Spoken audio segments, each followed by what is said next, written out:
Hey class, for today's video we're really going to be talking about American expansion and Indian removal.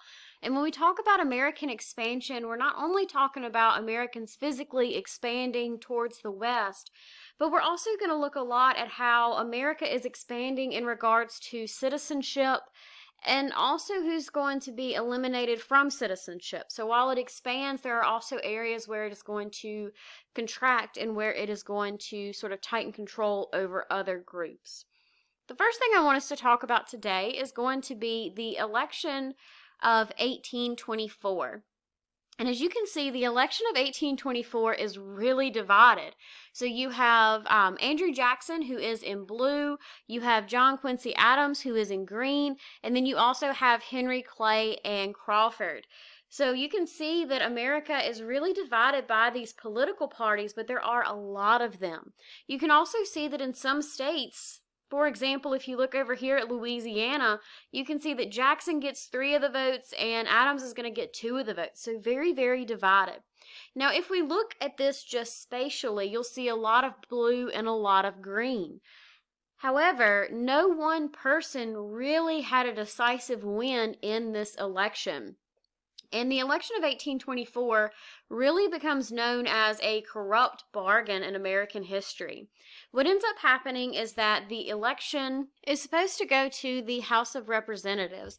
Now, most people, including Jackson himself, believe that he has won the election because once it goes to the House of Representatives, he had the popular vote, even if it wasn't by a lot, so chances are good he's going to win the election. However, the reason this becomes known as a very corrupt election is because Clay is actually going to go to the House of Representatives and he convinces everyone to give his votes, which as you can see he does have a couple of states on this map, to John Quincy Adams. And in return, he is going to get a spot in the government. The reason that Clay was willing to do this is because basically Adams was going to make him Secretary of State if he did, and at this point, being the Secretary of State was kind of seen as a gateway towards the presidency. A lot of former Secretary of States had ended up becoming president, so for Clay, this was a no-brainer if Adams was willing to make him Secretary of State. So even though Jackson had a popular vote, he's still not going to end up winning the election. Now, as you can see, the election of 1828, 4 years later, is very different. So Jackson is going to run again against John Quincy Adams, but things turn out very differently this time.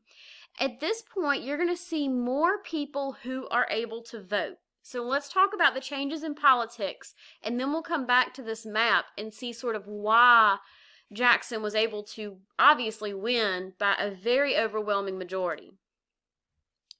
So one thing that happens in the 1820s is that more white men are going to be able to vote. So you can see that there are more people who have the right to vote, but I want to be more specific than that. You can't just say more people could vote. More white men were able to vote. The reason for this is that they take away a lot of the property qualifications for voting. And you might be thinking that the Constitution automatically allows you to have the right to vote, but a lot of that is determined by the states. That's no different than if you think about what happens in the South, when you think about the Jim Crow South and the way that African Americans were kept from voting. That's not on a national level, that's on a state level. So a lot of states are going to stop having those types of property requirements and more people will be able to vote. One way that they get rid of the land qualifications is by instituting different types of poll taxes, which basically means you have to pay a small fee in order to be able to vote. So because of this, people who maybe work wage labor, as we'll talk about next time when we talk a little bit more about industrial America, as people are able to get more money, then they might be able to pay that tax and then they would be able to vote. So because of this, more people are able to vote. But again, I want to point out that that does not mean everyone is able to vote. A lot of people are actually losing their right to vote. Until 1807 in New Jersey, women had the right to vote until 1807. But that is going to be taken away by new laws. In addition to that, you can see that free blacks were able to vote in North Carolina and in Tennessee until 1835. But you can again see that that right is going to be taken away. So, as I mentioned earlier, the right to vote is expanding in some ways. It is expanding to free white men, but it is also going to be dwindling for other groups, including free African Americans as well as women. So, now that we understand that, let's think a little bit about this election of 1828 and how it was different from the election of 1824. First of all, with Jackson, a man named Martin Van Buren is actually going to reach out to Jackson, and he believes that he can build a political party around Jackson that will be a common man's party. For Jackson, he is going to be part of this Democratic Republican Party or this Democratic Party. And these parties are emerging out of the former Republican Party. But regardless, he is going to become the face of this party. And basically, Martin Van Buren believes that Jackson is very similar to the common man. He has had duels before. He couldn't read and write as well as a lot of other former presidents, and he had a wife who had been married before him. And to us, other than the dueling, this might all sound like something totally okay. You know, you don't have to be the most educated person to do well in society. It's totally normal now to marry someone who had been married before.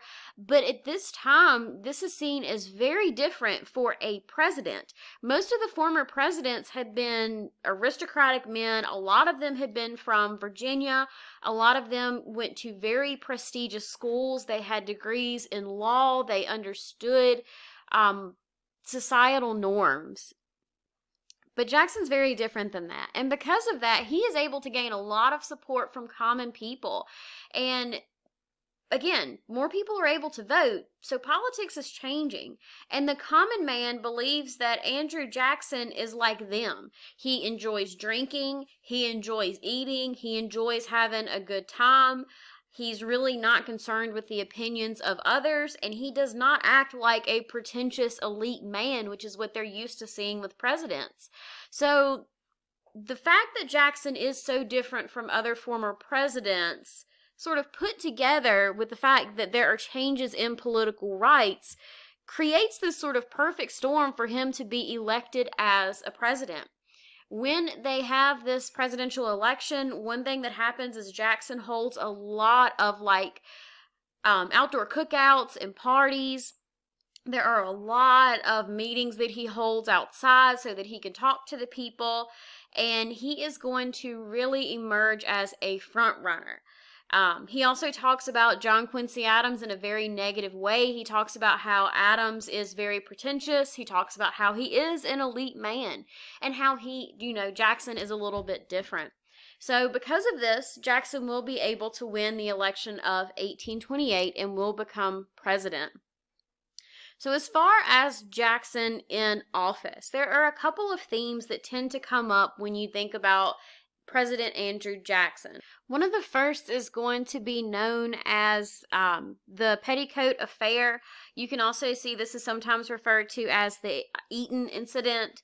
Basically what happens is with Andrew Jackson, he is going to appoint a Tennessee Senator, John Eaton, to be Secretary of War. And this is a very prominent position, especially after everything that happened with the War of 1812. And Andrew Jackson himself, he was considered to be an American hero because of the Battle of New Orleans and the different things that he had done in the military. So it's a very prestigious position. Now, with John Eaton, he had actually married a woman who was of questionable character. Now, what exactly does that mean? It could have been a lot of things. Maybe she had been a former prostitute. Maybe she was poor or came from a bad family. But regardless, because of who his wife was, they're going to a lot of politicians in Washington ask Jackson to reconsider this nomination. Because again, they're used to things being held by the same families. They're used to a lot of this elitist type of tradition. And a lot of the political wives are actually going to snub Mrs. Eaton, and they refuse to accept her in their clubs and in their society. And eventually, Eaton is going to be forced out of office because of this, and it becomes known as the Petticoat Affair. So you can see in this instance, Jackson is trying to appoint someone who is not traditional, and you still have politicians who are pushing back against what Jackson is trying to change. In addition to that, the Democratic Party that emerged in the late 1820s was built on an unstable foundation, and the coalition that formed around Jackson included a lot of Northern workers, and these workers benefited a lot on tariffs. So you can see up here, you can see a lot of these northern states, even though many of them do still choose Adams, a lot of them are also going to support Jackson. And they depend on those tariffs. You also have Southern farmers and planters who, by and large, are voting for Jackson, and they are not benefiting from these tariffs. A tariff is going to be passed in 1828 that is relatively high, and it enraged many Southern planters and politicians, but they believed that once Jackson reached the White House, that he would end up reversing and reducing what they called to be the Tariff of Abominations. Instead, however, he avoided the issue because he had the support in the North, and the Southern agriculture is going to continue to suffer because of this tariff. Agricultural productivity in Virginia, South Carolina, and other states of the Old South were declining from both soil exhaustion, and prices for staples like cotton and rice had not fully restored after the Panic of 1819. And this, along with the tariff, meant that Southerners had to pay more for the goods that they bought. So a man named John C. Calhoun, who had actually campaigned with Jackson before the 1828 election, is really going to argue for the idea of states' rights. And he believes that the states have the rights to determine whether some sort of a law or act that is passed is constitutional or not. And Congress is going to start debating the issue of the tariff in 1830. While they are debating this, South Carolina Senator Robert Hayne is actually going to defend the idea of nullification. He argues that the North intended to crush the South economically, and that only the right of states to nullify federal legislation could protect Southern society. In response to that, someone else, Daniel Webster, is going to denounce nullification and states' rights doctrine on which it is built. So basically, they say that states can't just decide which laws they will and will not follow. Things start to get worse in 1832 when Northern and Western congressmen ignored their Southern counterparts and confirmed the high duties that were set 4 years earlier. And Jackson signed the tariff again in 1832 into law.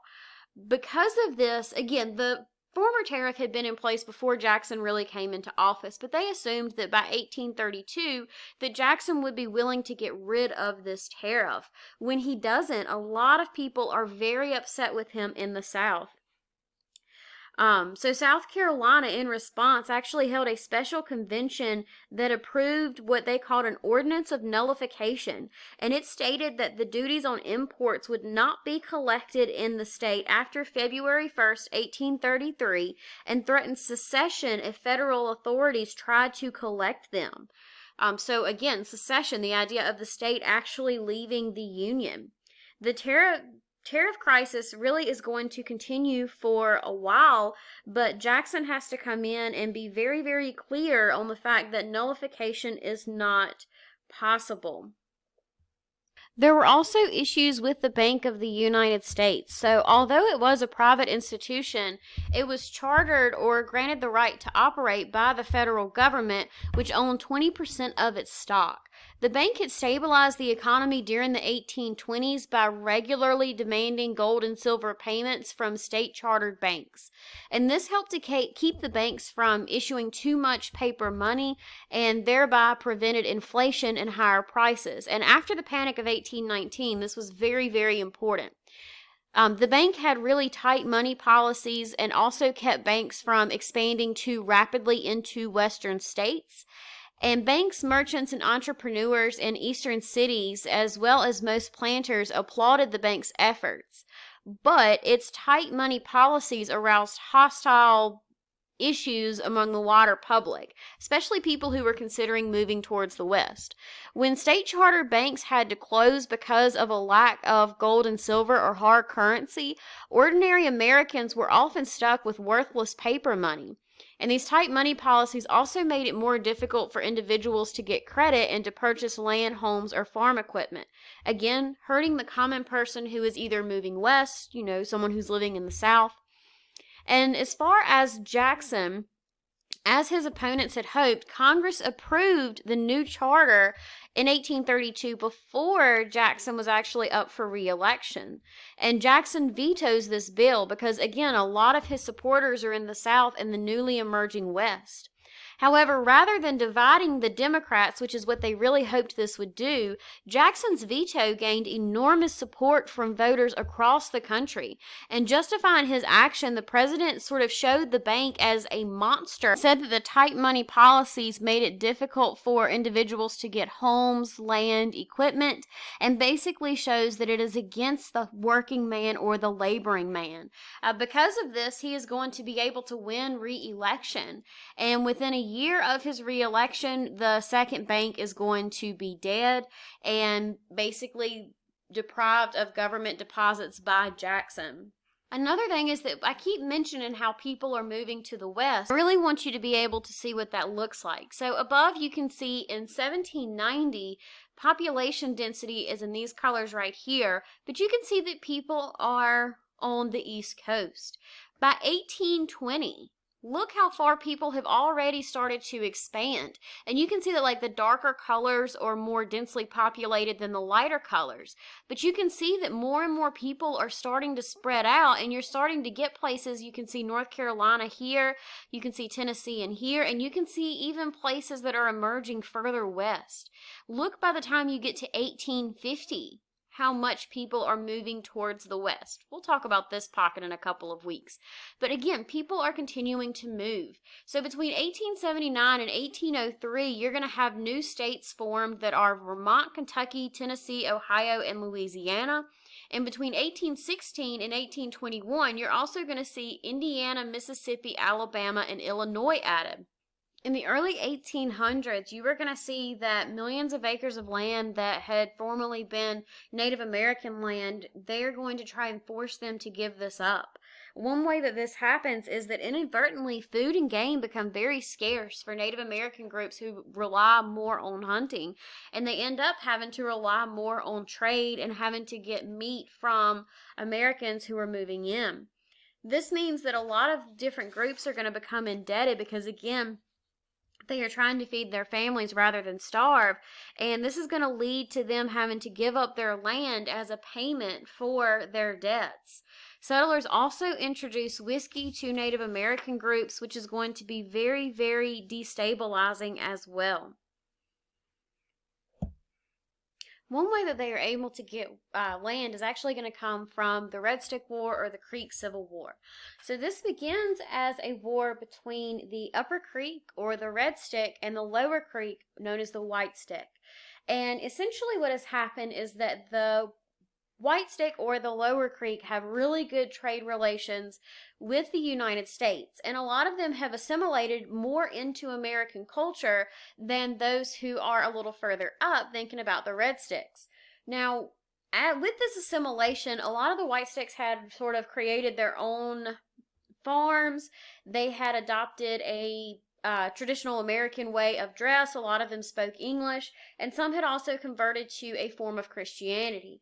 However, that doesn't mean that they're not still Native American groups. Now, the Red Sticks had not assimilated in this way, and they really started to fight against these White Sticks because they wanted them to really join the cause of pushing the Americans back.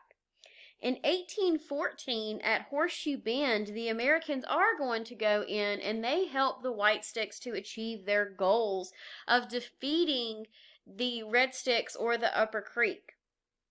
So because of this, because they were able to help the White Sticks defeat their enemy, basically they have to help negotiate a treaty. And negotiations with the Friendly Creek said that they must give up 22 million acres of land, and this becomes known as the Treaty of Fort Jackson. And the Red Sticks at this point had already left the area. So this means that essentially all of this land up here is going to become part of the United States because they accepted help from Americans in fighting this war. In addition to that, you also get the Indian Removal Act in 1830, which is going to cause even further removal of Native Americans. So Indian removal is going to be a cornerstone of Jackson's presidency, and it is something that is going to irreversibly change the lives of thousands of Native Americans, and also understand that many, many people are going to be killed.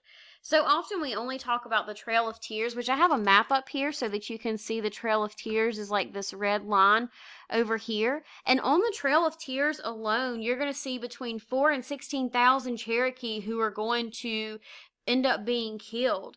In addition to that, a lot of the Cherokee and Creek Native Americans who were considered to be the most Americanized, or as Americans at the time saw it, the most civilized, were also treated very, very poorly, and many of them are going to end up dying as well. So as far as Jackson, he gains the support of a lot of white Southerners and frontier settlers because he's pushing for this Indian removal. However, not all Americans agree with his effort to remove or to exterminate Indians. In the 1820s, nations like the Cherokee, who had sort of maintained their homelands and gained the support of Protestant missionaries, they're going to sort of go to those missionaries and appeal through Christianity to put a stop to this.